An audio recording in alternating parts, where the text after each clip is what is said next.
Ladies and gentlemen, you are here with Austin from Ohio, and today is March 22nd, 2021.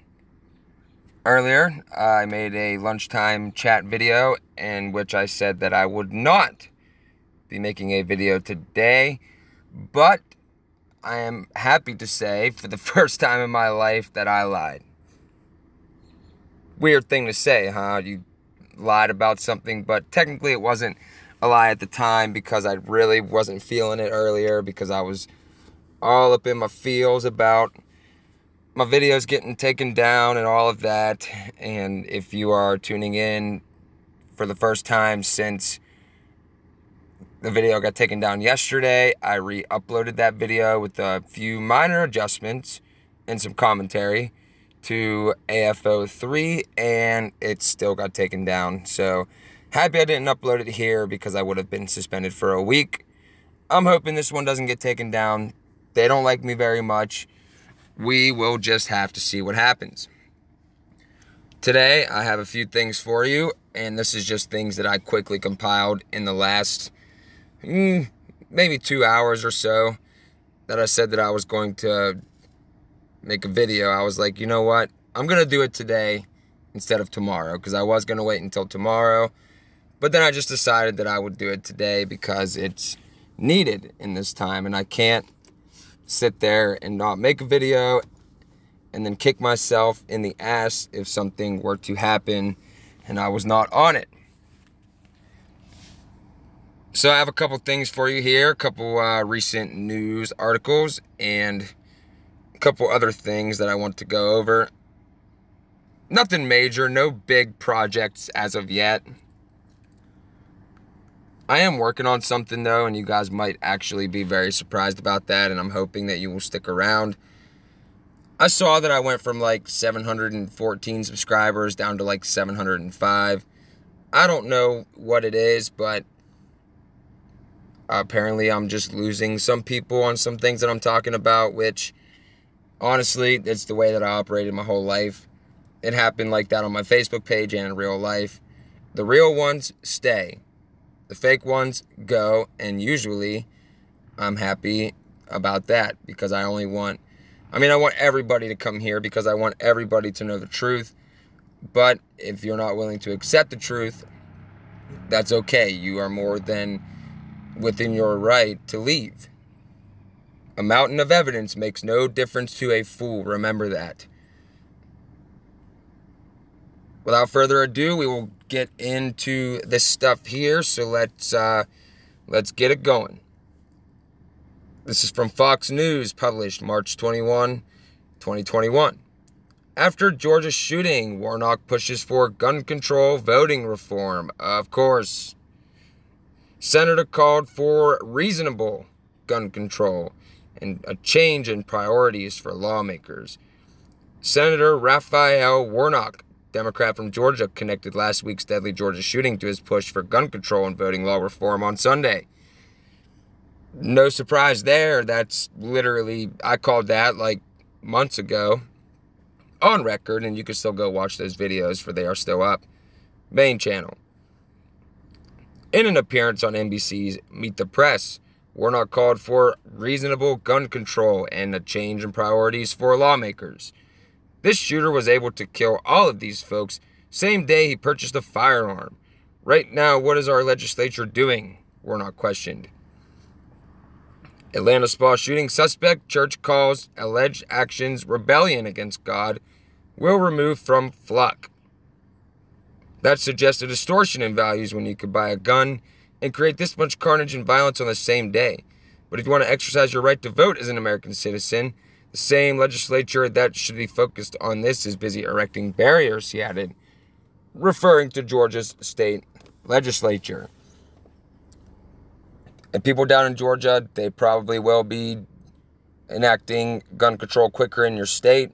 But we also have H.R. 127 being deliberated right now, along with a few others.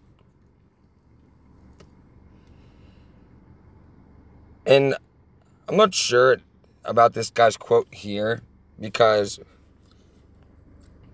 he's saying that It suggests a distortion in values when you could buy a gun and create this much carnage and violence on the same day.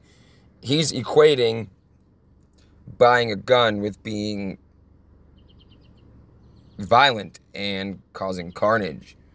So he probably tells people in his, quote, flock, this guy's probably a false prophet if I've ever seen one, that they should not be buying guns or something. But if I remember correctly, it was the Lord Jesus who said, if you do not have a sword, may you sell your cloak and buy one.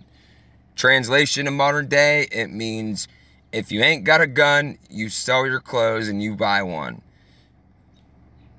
And anybody that is not currently practicing their Second Amendment rights, or they have adequate protection in their home, I strongly encourage you to protect your family.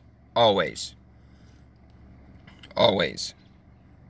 Whether it be against people committing evil acts, like this fella up here that did these spa shootings, or any other person willing to hurt your family. Warnock then pushed the John Lewis Voting Rights Act, a bill to expand voting rights access that failed in the last Congress. This is the reason why we got to stand up for voting rights in our country, Warnock said. We got to make sure that people from diverse backgrounds with their life experience that they bring to this great debate about the direction of our country. That's why we got to pass the John Lewis Voting Rights Act. And I'm not sure about that Voting Rights Act. I haven't read it, so I cannot give my take on it. So I cannot answer any questions about that because I will not talk about anything that I don't know about. And that's just good responsibility. Why does it keep showing me these gross pictures of tonsil stones? That is absolutely disgusting.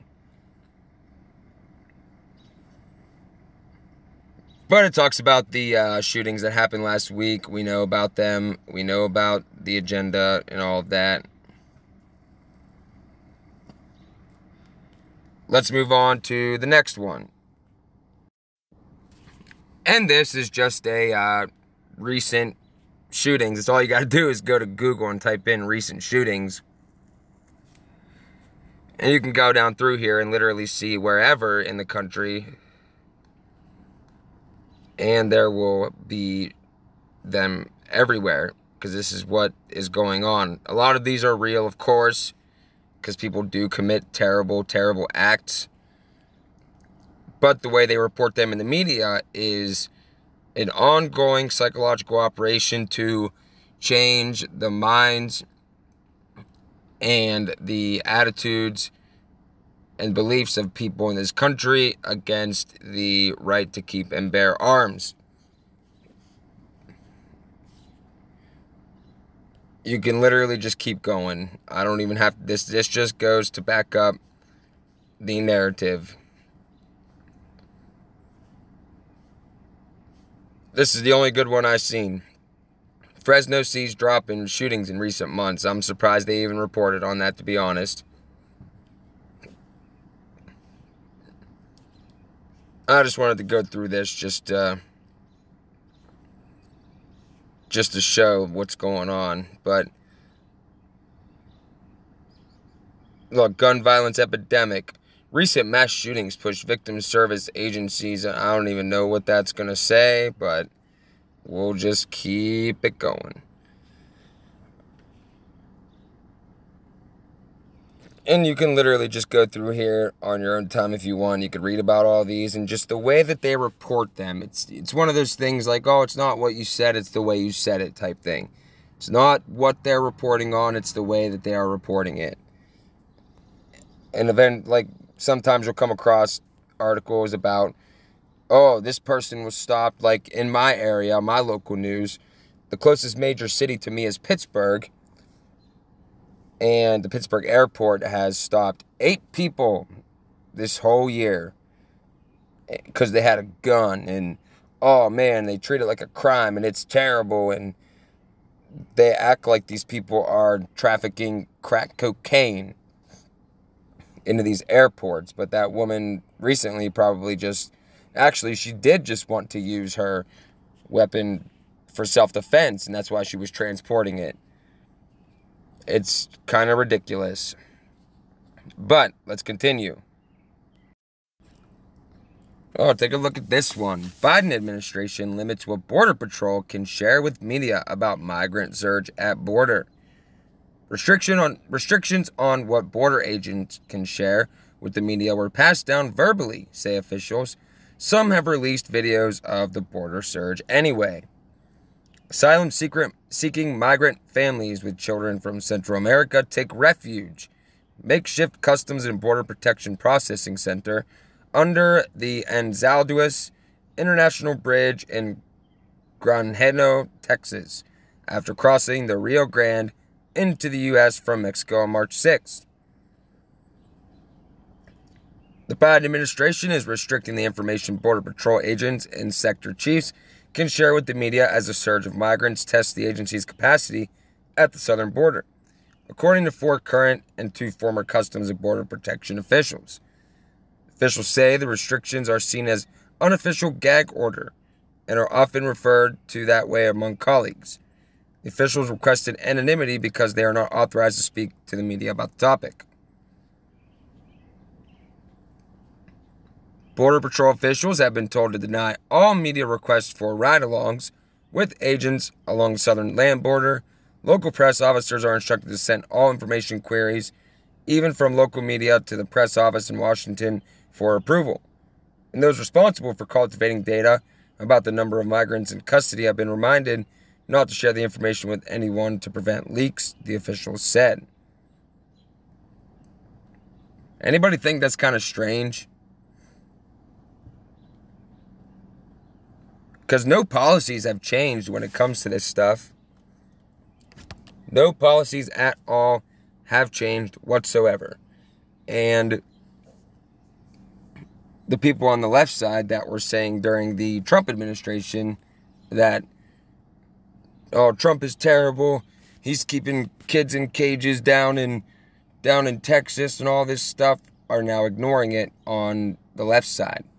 And the people on the right side that didn't have a problem with it are now going after Biden for doing the same thing that Trump was doing, but Obama was the one who enacted this stuff in the first place. It's just the way that it works on both sides. They ignore what their side is doing, but when the other side does it, they are all over it. And we cannot be like that. The left-right paradigm is a very dangerous thing to involve yourself with. Very dangerous. Because you will not be dealing in reality, you will be dealing in fantasy. No matter what. Both sides are too busy paying attention to the flapping of their wing and not paying attention to the direction that the bird is flying. And this bird is flying right into the New World Order, and that's where we're going. And that's just the truth. And anybody that wants to try to debate with that, I will gladly debate you over that.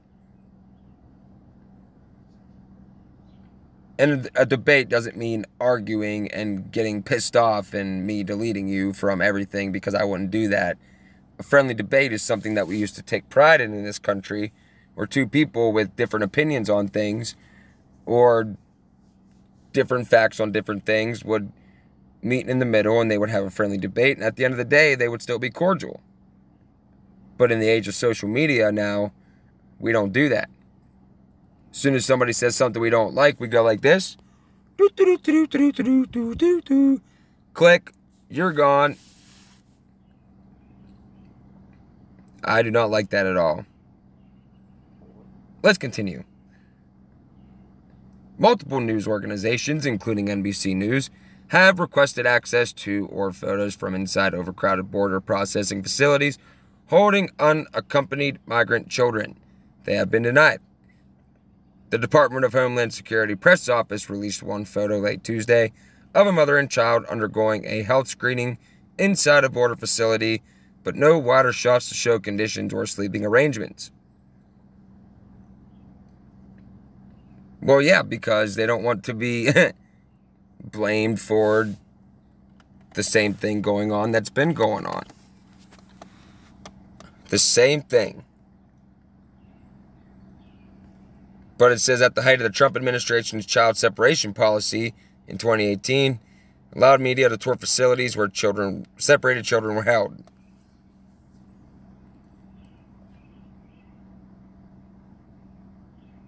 I'm just having a hard time grasping this because I've heard people say that, oh, Biden changed it and they're not doing that anymore, and Trump was terrible, and I agree, Trump was terrible. He did not help anything at all.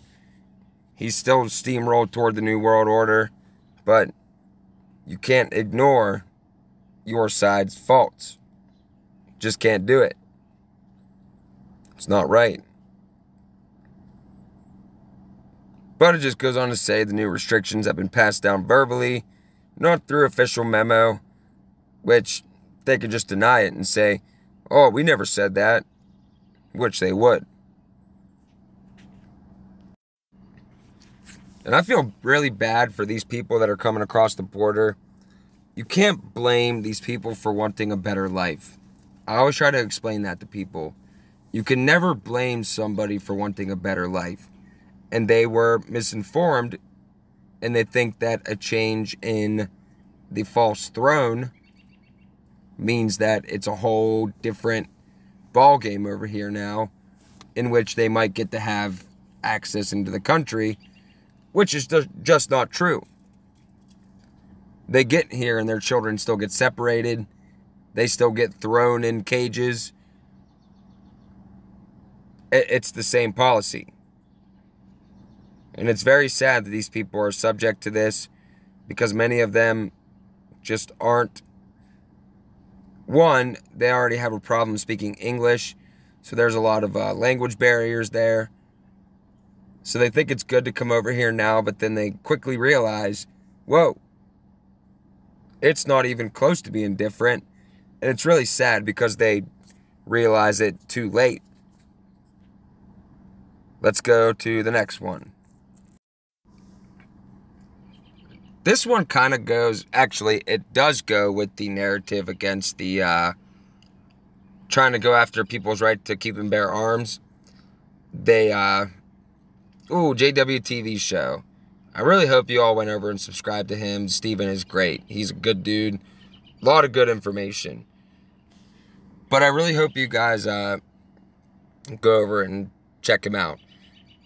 But this is going to go toward the idea that all people that own guns are racist or domestic terrorists, and people that storm the Capitol, and whatever narrative they have now. They just keep piling it on. Which none of that is true. But it said there were 3,800 anti-Asian racist incidents, mostly against women in the past year. There is an intersectional dynamic going on that others may perceive both Asians and Asian women as easier targets, one professor said. New data has revealed over the past year the number of anti-Asian hate incidents, which can include shunning, slurs, physical attacks, is greater than previously reported, and a disproportionate number of attacks have been directed at women.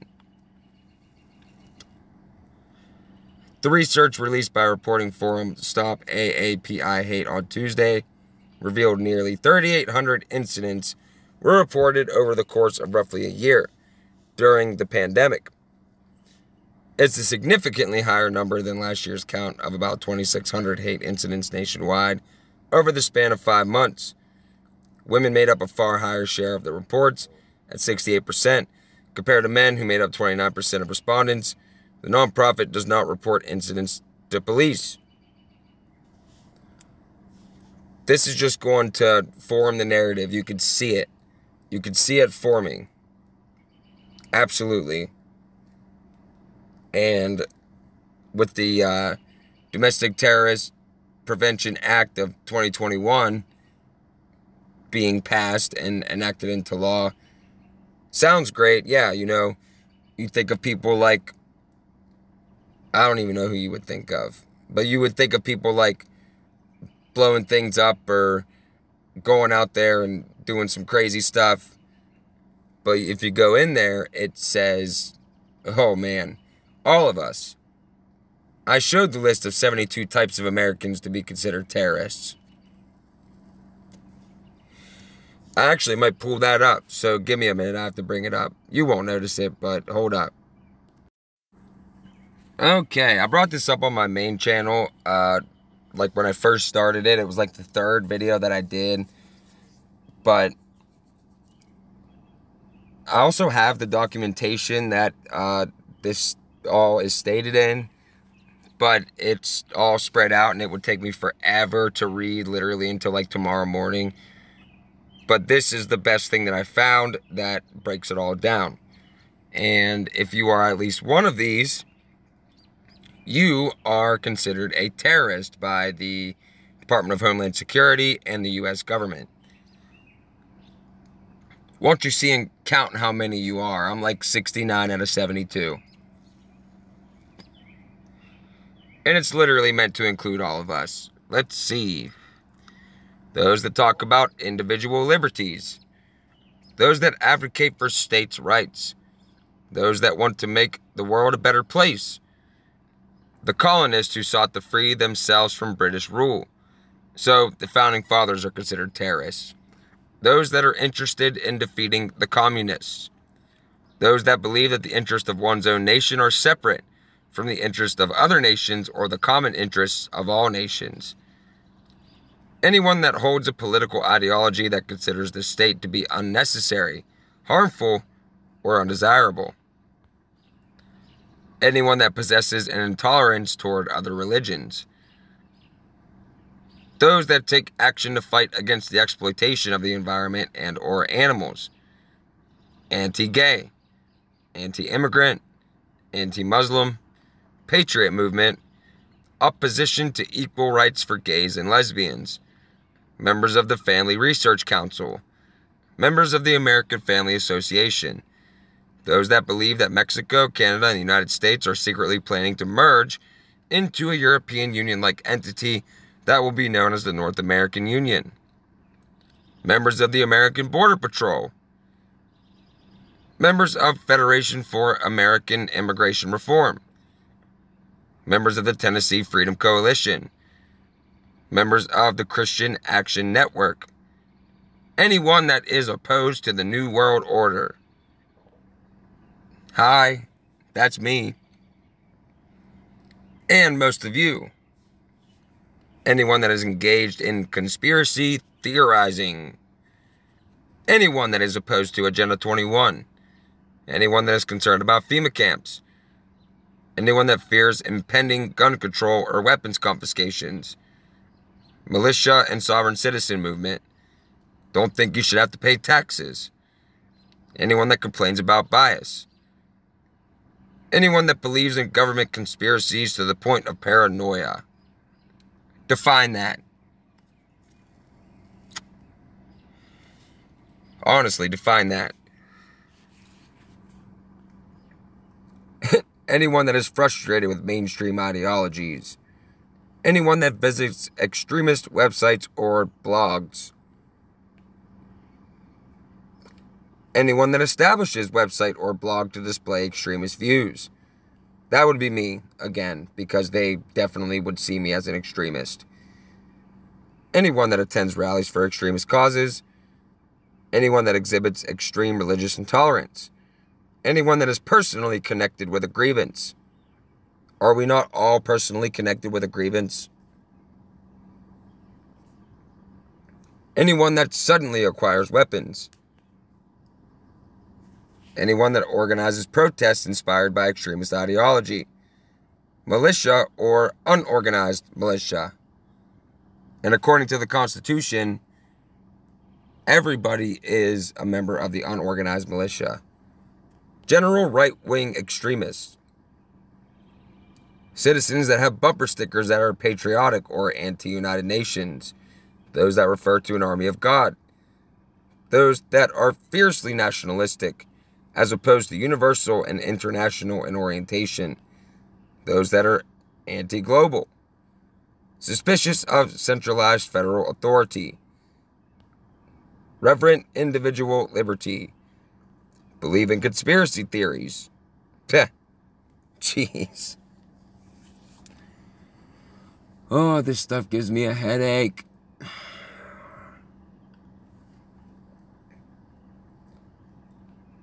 Those that have a belief that one's personal and or national way of life is under attack.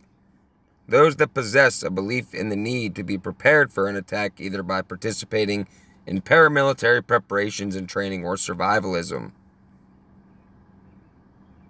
Those that would impose strict religious tenets or laws on society. Those that would insert religion into the political sphere. Anyone that would seek to politicize religion. Those that have supported political movements for autonomy.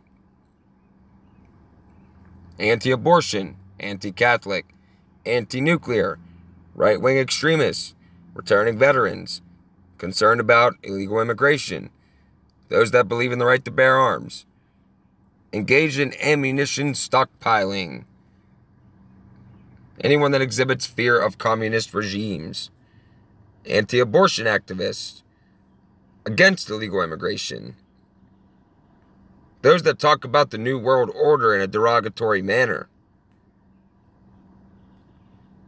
That's me, again, along with all of these minus 3.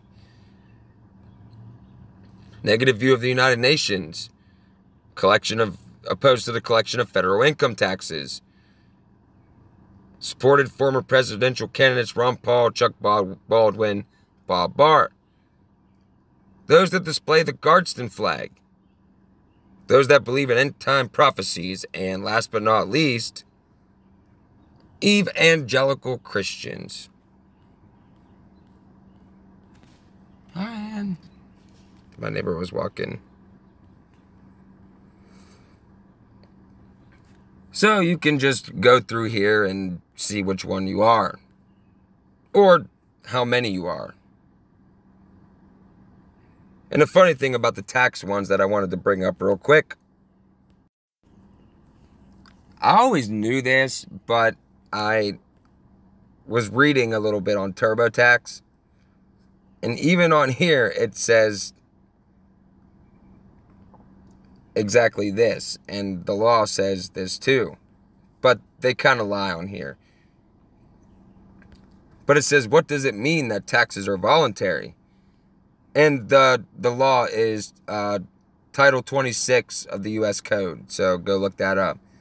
In the United States, it isn't the payment of tax that's voluntary. Rather, it's the manner in which people submit their own taxes. Most of the sheep will stop reading here. And they'll be like, oh, see? Okay, let's keep reading.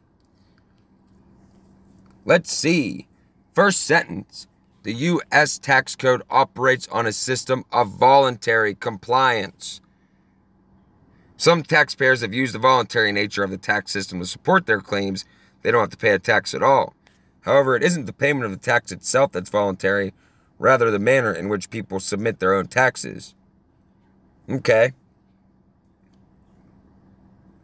The nature of voluntary tax system in the U.S. takes the calculation of taxes owed out of the hands of the federal government.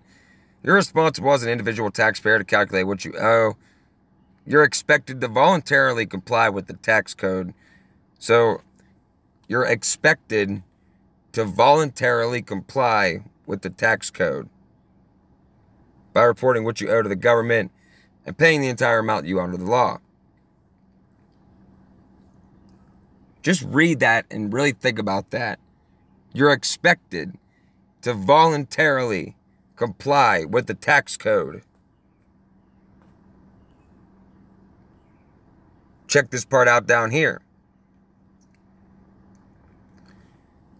Between the complexity of the tax code and general human nature, the IRS is convinced the U.S. taxpayers in aggregate do not pay their fair share of taxes. Whatever. Okay. Check this part out. This is the best part. Failure to comply. Although the U.S. tax system is voluntary. Let me read that again. Although the U.S. tax system is voluntary. Failure to comply carries stiff penalties. If you underreport, whatever, blah, blah, blah, blah, blah, blah, blah. Check this part out down here. Well, it's at the top now because I wanted to. The IRS also has the power to levy your bank accounts, garnish wages, and place a lien on your property if you don't voluntarily pay what you owe. So if you don't voluntarily pay what you owe, they will penalize you because you're expected to volunteer to pay taxes.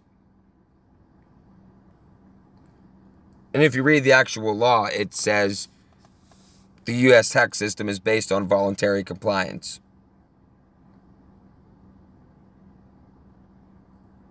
And it says right here, although the U.S. tax system is voluntary. But it just kills me that I was reading this stuff, and if you don't voluntarily pay what you owe, let's put that in another light. If you guys don't voluntarily like this video, even though you don't have to, if you don't voluntarily like this video, then I'm going to call y'all out in my comment section. Not really, I just use it as an example, but you can see how ridiculous and arbitrary this shit is. Moving on. I'm sure you guys heard about this.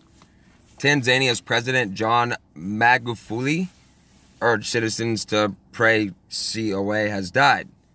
This was the guy that tested the motor oil, the goat, and the, what else was it? Oh, a fruit. And he, tested those things, and they came back. Well, I'm sure you could guess. I don't have to say it because I don't want this to get taken down. But yes, he died at 61. And I'm sure, well, it says Tanzania's President John Magufuli has died at the hospital in Dar es Salaam. The country's vice president announced in a televised address on Wednesday.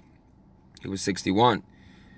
He died of a heart ailment that he battled for over 10 years.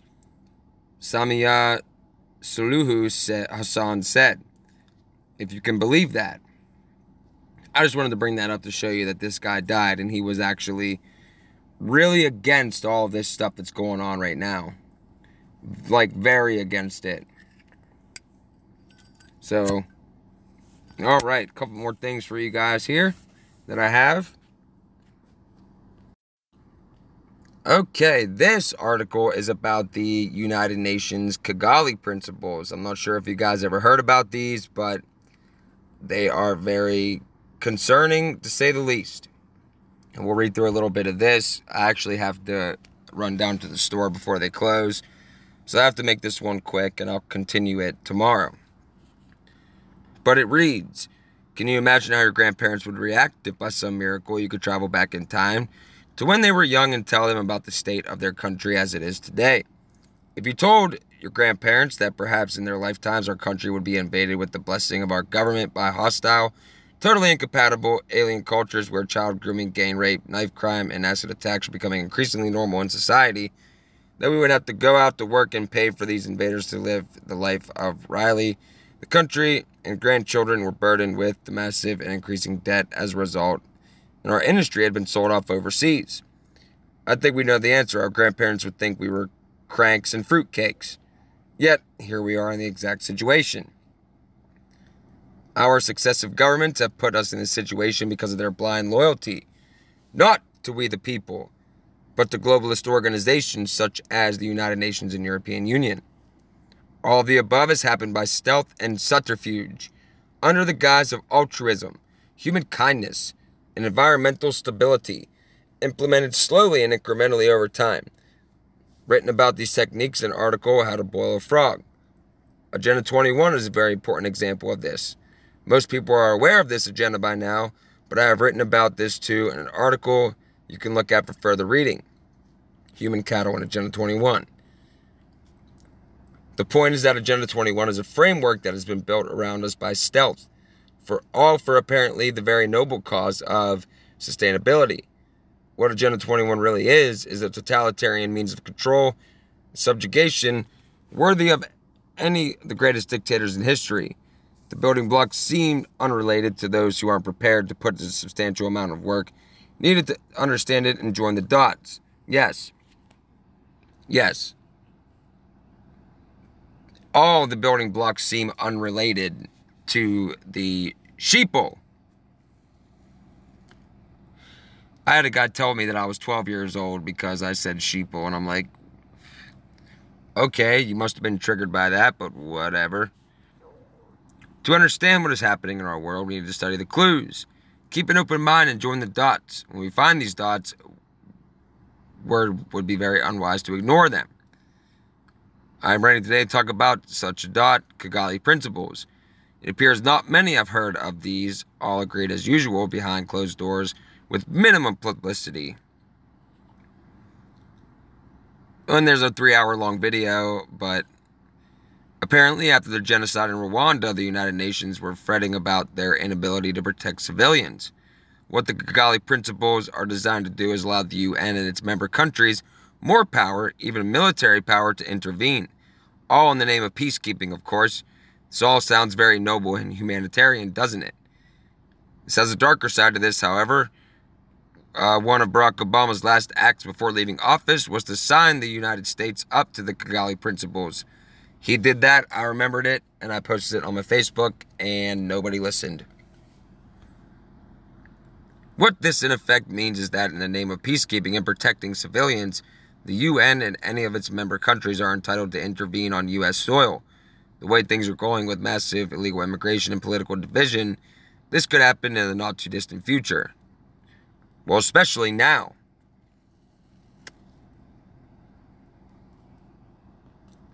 Well, this just said, here's a YouTube video and all this stuff, but keep going down here, kind of summarize. The video talks about Chinese army being allowed to enter the U.S. under the guise of UN peacekeeping. Not all UN members have signed up to the Kigali Principles yet, but it appears our government is very sympathetic. UK support for Kigali Principles on protection of civilians. With millions of military-aged men flooding into Europe and the United Kingdom under the guise of refugees, our situation is very similar to that in the United States. And I brought this up. Yes, it was written by people in the UK, but you have to remember, this is a worldwide agenda. A lot of people get turned off by the fact that they're reading a foreign article, but that's sometimes how you get the best information. When you consider the racial tensions building in our country and Europe, conflict is inevitable. I've always wondered just what the end game to globalization is, because I've long realized that economically and culturally it cannot be good for we Brits. Here I think we may have just seen a small window into the future. Crackpot schemes of the United Nations, European Union, and globalists generally were never intended to work for we the indigenous people. These schemes can't work in any practical sense, and there was always going to be a violent or military stage of the globalist plans. These Kigali Principles are merely a small but important part of the puzzle. You can imagine a situation where we, and perhaps the planned European army, Jurgen IV, or any other UN member country's military on our soil. There will be curfews, martial law, no freedom of speech, and any criticism in the religion of peace would be forbidden. It gets worse from here, and we would never rid our oppressors. Our country would be gone, and we would be dissidents in our own homeland. Same thing in the United States. All they have to do is come over here and declare that the U.S. is now ungovernable by the government of the United States, and it's now a United Nations compound, the whole country.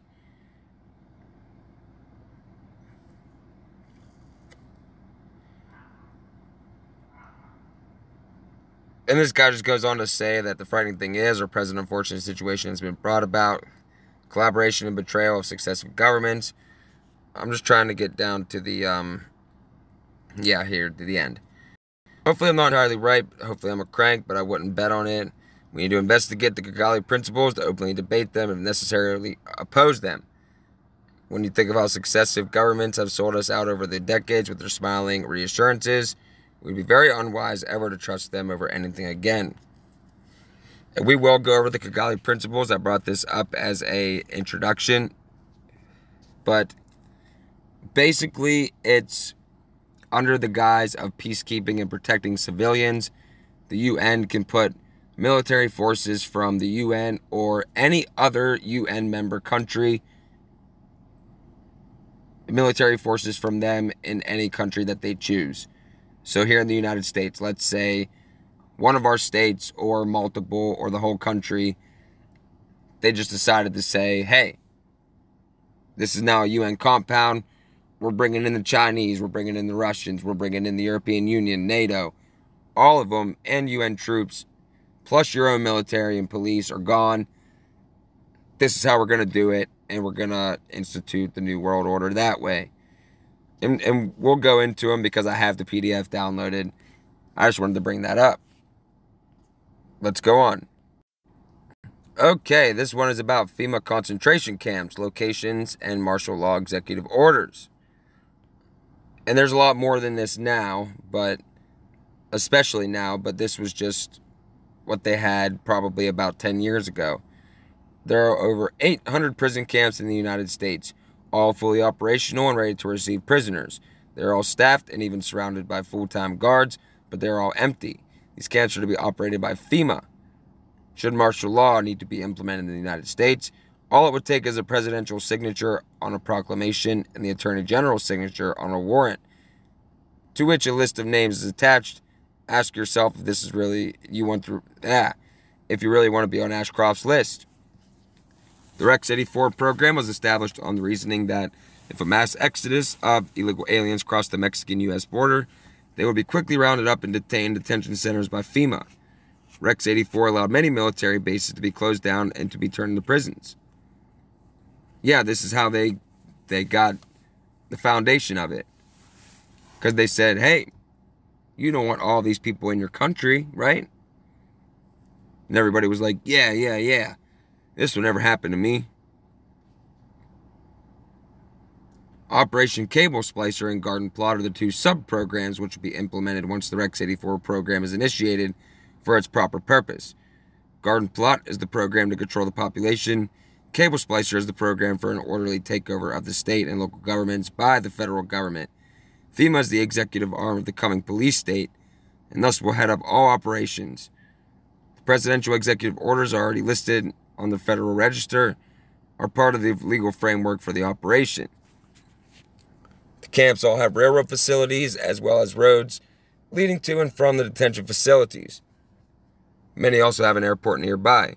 The majority of the camps can house a population of 20,000 prisoners. Currently, the largest of these is Fairbanks, Alaska, and it can hold 2 million people. And we went over all these executive orders before about government taking over all transportation, communications, electrical power, gas, petroleum, fuels, and minerals, all means of transportation, including personal cars, trucks, vehicles of any kind, food, farms, and resources. Allows the government to mobilize civilians into work brigades under government supervision. Allows the government to take over all health, education, and welfare functions. Postmaster General to operate national registration of all persons. Allows the government to take over all airports, aircraft, including commercial aircraft. Allows the Housing and Finance Authority to relocate communities. Build new housing with public funds, designate areas to be abandoned, and establish new locations for populations. Allows for government to take over railroads, inland waterways, and public storage facilities. Specifies the responsibility of the Office of Emergency Planning. Gives authorization to put all executive orders into effect in times of increased international tensions and economic or financial crisis. Grants authority to the Department of Justice to enforce the plans set out in executive orders to institute industrial support to establish judicial and legislative liaison, to control aliens, to operate penal and correctional institutions, and to advise and assist the president. Assigns emergency preparedness function to federal departments and agencies, consolidating 21 operative executive orders issued over a 15-year period. Allows Federal Emergency Preparedness Agency, FEMA, to develop plans to establish control over the mechanisms of the production and distribution of energy sources, wages, salaries, credit, flow of money in the U.S. financial institution, in any undefined national emergency. Also provides that when a state of emergency is declared by the President, Congress cannot review the action for 6 months. FEMA broad powers every aspect of the nation. General Frank Salzetto, chief of FEMA Civil Security Division, stated in the 1983 conference that he saw FEMA's role as the new frontier in the protection of individual and governmental leaders from assassination and of civil and military installations from sabotage, attack, as well as prevention of dissident groups from gaining access to U.S. opinion or global audience in times of crisis. Think about that. FEMA's powers were consolidated by President Carter to incorporate the National Security Act of 1947. Allows for strategic relocation of industry, services, government, and other essential economic activities. Rationalize the requirements for manpower, resources, and production facilities. Defense Production Act gives the President sweeping powers over all aspects of the economy. Pretty sure Trump enacted that one. Act of August 29, 1916. Secretary of the Army in time of war to take possession of any transportation system for transporting goods. Blah, blah, blah. International Emergency Economic Power Act enables the President to seize the property of a foreign country or national. These powers were transferred to FEMA in a sweeping consolidation in 1979. Where are these camps? I'm not going to read all this, but Alabama, that's where those ones are. Alaska, Arizona. You guys are more than welcome to pause and read this stuff. I'm just trying to get through because I got to get going. California. Yeah, look at all these. And these ain't even all of them. They got the Walmarts, Florida and Georgia. They got the Walmarts. They got other facilities that they've closed down. Hawaii, Idaho, Illinois, Indiana. Yeah, look at all these. Look at all these. And there's even descriptions of them, so you can go through here and check these out. And people say there are no FEMA camps. What about all these executive orders? Iowa, no data available. So if you're from Iowa, well, according to this, consider yourself lucky, but I'll be willing to bet you guys got a lot of Walmarts there, don't you? A lot of Mart laws. Yep. Kansas, Kentucky, Louisiana, Maine, Maryland, Massachusetts. That's what I call it. Heard that on King of the Hill. Laughed really hard. Michigan, Minnesota,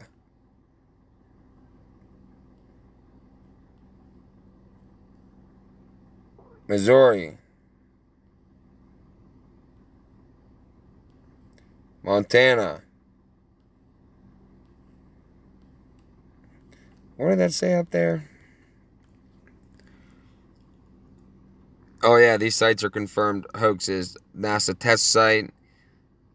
These two supposed camps in Mississippi do not exist. Members of Mississippi militia have checked these out on more than one occasion, beginning back when they first appeared on the internet. Throughout the Patriot Movement, Commander Mississippi Militia. Okay, so this one in Mississippi, apparently these ones aren't real, according to this. That lends more credibility to this, because he's saying the ones that were confirmed not to exist. To me, that lends more credibility. Absolutely. Okay, Montana. Nebraska. Nevada. New Hampshire and Vermont. New Jersey. New Mexico. New York. North Carolina, North Dakota, Ohio. Hello. I don't know about any. Actually, I know about the one in Cincinnati. I also know about the one in Springdale, the old closed down Walmart. I have a video of that up. Oklahoma. And I do plan on going there at some point, so I will film that for myself. And I will try not to get arrested. Pennsylvania. South Dakota. Tennessee. What was that, West Virginia? Oh, no. Texas. Utah.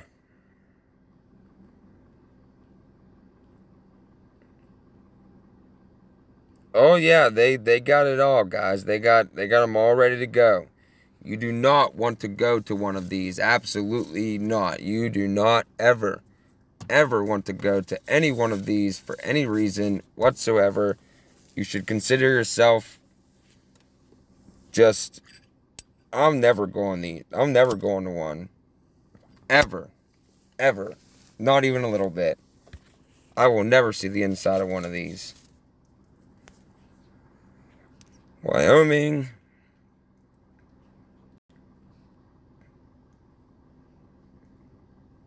And this just says there's a bunch of other ones. We know about all the Walmarts. You guys could read all this stuff here. This is very legitimate. And for my Canadian friends, here you go.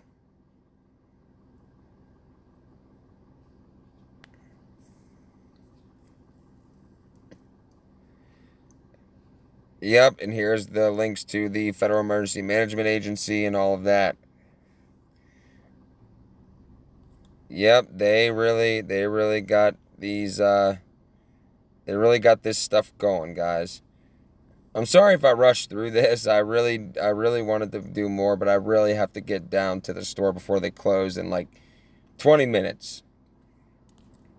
So, we'll leave it at that, and I'll pick it up tomorrow. And I have a lot more things for you tomorrow with a lot more time. So let's pray.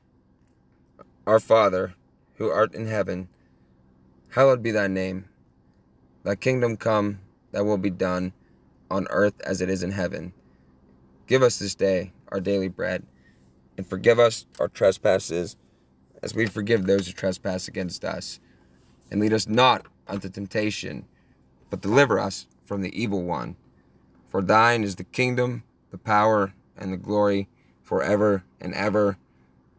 Amen.